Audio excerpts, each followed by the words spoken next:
Welcome, everyone, to another episode of Not Your Father's Tech, a series in which we take a brief look at a few pieces of tech or tech-adjacent products that are both affordable and should make your life a little bit easier.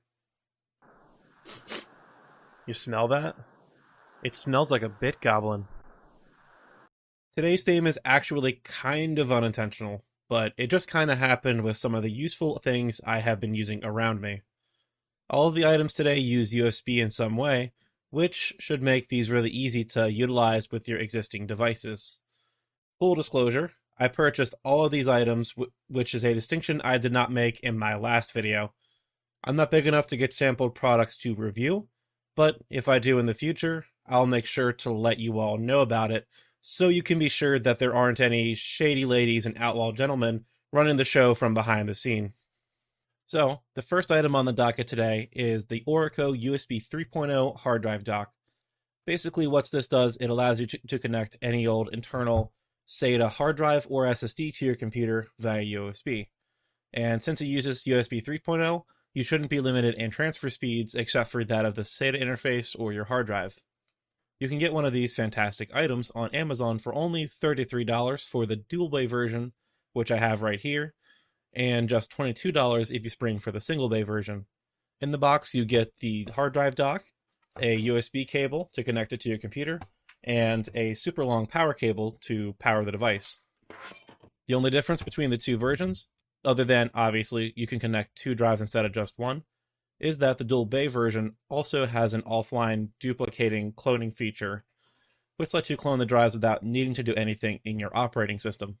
Honestly, I can't see why you wouldn't just do the cloning from your computer, where you, I'm sure, get more flexibility, but I guess it's just nice to have just in case. Now, this isn't something I would expect you to need very often, but I can't tell you how many times over the years, both at home and at work, where something like this has come in handy, and also how many times I could have used one of these to avoid needing to run through the tedious process of shutting everything down, cracking open my computer like an egg, putting it in the drive to wipe it, and then undoing everything to take the drive back out when I'm done. This product really is useful to have around if you end up needing to wipe or format drives more often than most people. Like, say, if you're a computer enthusiast like I am, or if you work with computer hardware at your job. Next up is the Kingston USB 3.0 SD card reader. It does exactly what you think it does. It connects to your computer via USB and lets you read or write from SD cards. Honestly, it's really not that special, but it does grant you the ability to use SD cards on your computer if your computer doesn't have an SD card slot. And pro tip, a lot don't. You could snag this for somewhere around $25 to $30 on Amazon, and for that you get the card reader and a USB cable to connect it with. My USB cable is currently tucked through some cable management stuff on my desk, so I didn't pull it out to show you, but you do get one. This adapter features a regular sized SD card slot, a micro SD card slot, a CF card slot, and then a MS/Duo slot. To be frank, I'm not too familiar with these last two slots.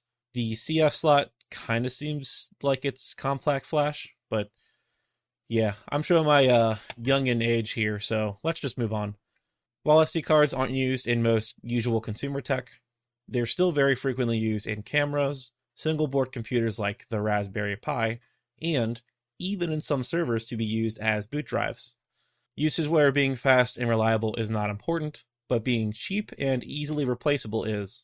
And it can also be said that lots of people won't need to worry about them, but if you do, then you'll likely need to use them a lot.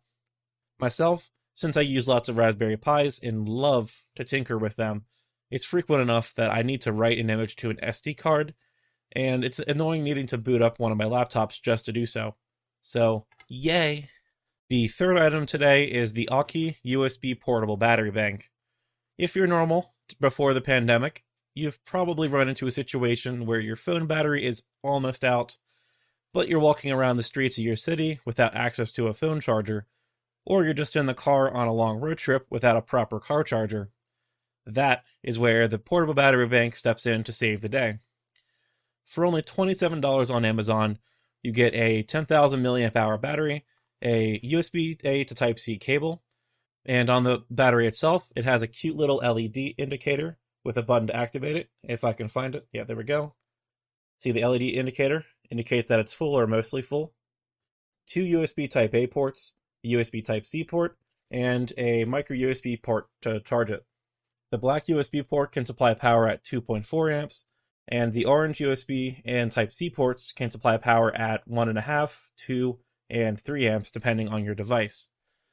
It's very flexible, and I bought this when I was traveling for work a little over a year ago, and this thing has been pretty handy.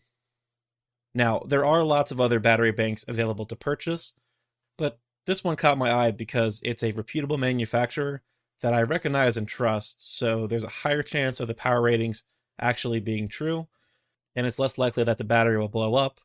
And this gave me enough flexibility that I could power my tablet or even my laptop with the proper adapters. Plus, it's like super slim. It's like the size of my phone. Wow. And finally, the last item for today is the Plugable USB 3.0 to Gigabit Ethernet adapter. An item that I carry around with myself a lot for work and home use alike. It's no secret that a lot of devices, in particular mobile devices, have been straight up dropping Ethernet ports in favor of using Wi-Fi for most users, and dongles like these for those of us that require Ethernet. So yeah, here we are, a dongle. For a whopping $17, this is pretty much a steal, as it supports Windows, Mac OS, Linux, without any extra drivers in my experience, and you even get a full gigabit bandwidth out of it since it's USB 3.0. There are tons of gigabit Ethernet adapters that use the cheaper and older USB 2.0 connector, which, while faster than a 10100 connection, still doesn't even get to half of what a true gigabit connection would be, usually limited to about 300 to 350 megabits per second. Otherwise, this is pretty slim. The cable seems to be the right length when using it with a laptop, and it has held up for me pretty well considering it spends a lot of free time under a lot of things in my work bag, and it still hasn't broken or anything. So that's all we have for today, folks. And like I said earlier, all of these items were purchased by me, so you don't have to worry about any sort of advertiser conflict of interest or anything. As before, you can find links to the products featured in the video description, and be sure to let me know in the comments section of any awesome and affordable tech products that can be handy to have around for your everyday life. That's actually going to wrap it up for this video, and I hope you enjoyed it. Go like the video, subscribe to the channel, watch one of the videos down below, or just do whatever it is you need to do to make yourself feel happy. Either way, I will catch you in the next one.